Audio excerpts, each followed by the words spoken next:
Neat పరీక్ష నిర్వహణలో కేంద్రంలోని బీజేపీ ప్రభుత్వం విఫలమైందని, విద్యార్థుల వ్యతిరేకతను తప్పుదోవ పట్టించేందుకే ఫీజు రీయింబర్స్మెంట్ పై ముసలి కన్నీరు కారుస్తూ ధర్నాలు చేస్తోందని మాజీ సుడా చైర్మన్ కోమటిరెడ్డి నరేందర్ రెడ్డి ఆరోపించారు.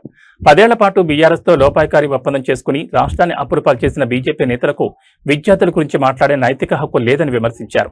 స్వాతంత్ర ఉద్యమ చరిత్ర, వందే మాతరం ప్రాశస్త్యాన్ని దెబ్బతీసేలా బీజేపీ వ్యవహరిస్తోందని కోమటిరెడ్డి నరేందర్ రెడ్డి ఆరోపించారు.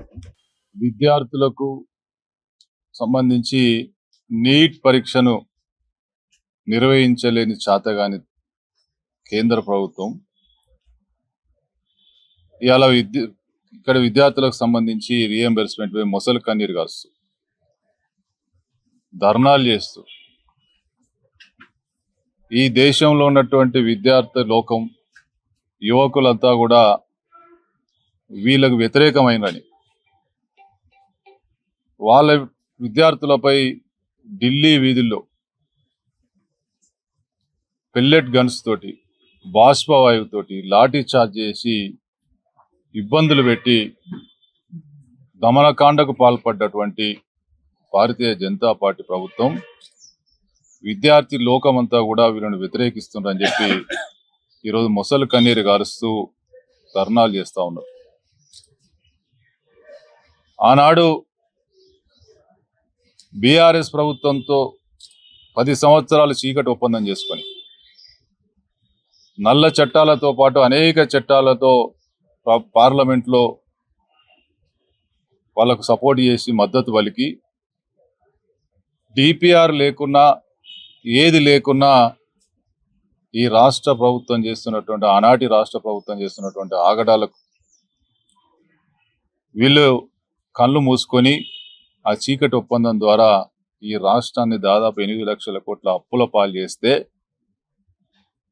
నోరు మెదపనోళ్ళు, 10 సంవత్సరాలు బీఆర్ఎస్ ఫీజు రీఎంబర్స్మెంట్ ₹1 ఇవ్వకుండా మాట్లాడనోళ్ళు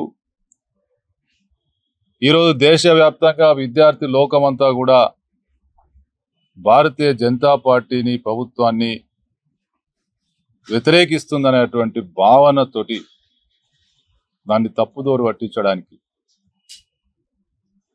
ఇలా మళ్ళీ మొసలు కన్నీరు గారుస్తూ ఇలా ధర్నాల పేరు మీద ఫీజు రీఎంబర్స్మెంట్ మీద బయటకు వచ్చింది.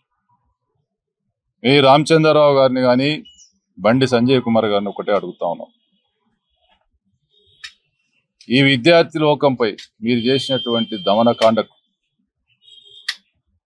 రాత్రికి రాత్రి జంజీ యొక్క మరి ఆనాడు వాళ్ళు కన్నీరు చేస్తే అర్ధరాత్రి మోడీ బయటకు వచ్చి ప్రకటన చేసింది వాస్తవం కాదా?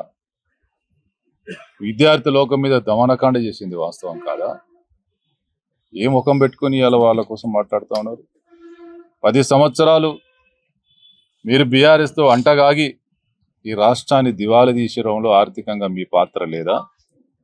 ఏ ముఖం పెట్టుకుని మాట్లాడుతూ ఉన్నారు? 10 సంవత్సరాలు ఎక్కడ వేరు, మీరు లేరా?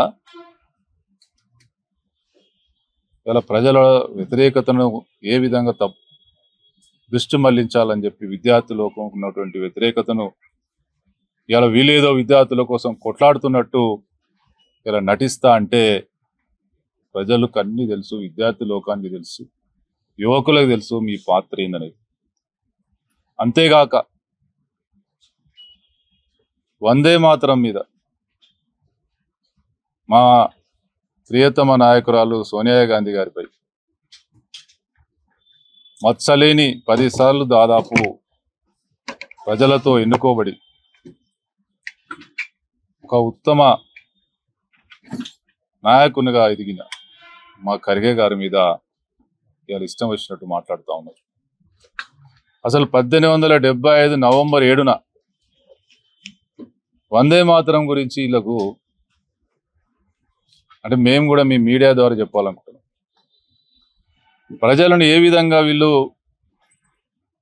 అంటే కాంగ్రెస్ పార్టీకి ఈ దేశ స్వాతంత్రానికి బ్రిటిష్ పాలకులను తరిమి కొట్టడానికి ఈ వందే మాతరం గీతానికి ఏ విధంగా హక్కుదారులు, ఏ విధంగా ఈ దేశం కోసం కాంగ్రెస్ పార్టీ పనిచేసింది, దాని నుండి ఎట్లనే చేసి ప్రజలను డైవర్ట్ చేయాలి. ఇది ఒక లక్ష్యం పెట్టుకొని 1875 నవంబర్ 7న బంకించంద్ర చటోపాధ్యాయ వందే మాతరం గేయాన్ని రచించింది.